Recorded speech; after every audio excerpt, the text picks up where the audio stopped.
એક વિચાર કોકને આવે ને બીજો કોક એમાં એડ કરે ને એટલે સમજી લેવાનું આ આજ્ઞા ભગવાન મને કરે છે.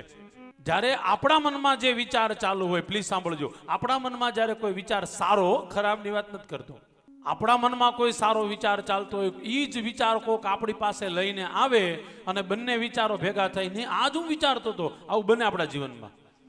જ્યારે ખબર પડે કે નહીં આ બંને વિચાર, ત્યારે સમજી લેવાનું ઇનડાયરેક્ટલી ભગવાન મને હીટ આપે છે, આ કર, આ કર, આ કર. અને એ સમયે પાંચમા વ્યક્તિને કે ત્રીજા વ્યક્તિને પૂછ્યા વગર તરત ને તરત ચાલુ કરી દો.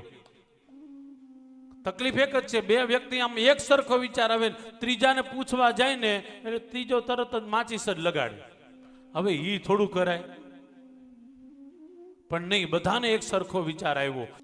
બસ એક જ વાત છે, બધી શરીરની ઇન્દ્રિયો જે છે, જેમાં મુખ્ય આ મુખારવિંદ છે, આમાં જે ઇન્દ્રિયો છે પરમાત્મામાં લગાડીએ અને પરમાત્મા અમે કેવલ ને કેવલ તમારા જ દર્શન કરીએ.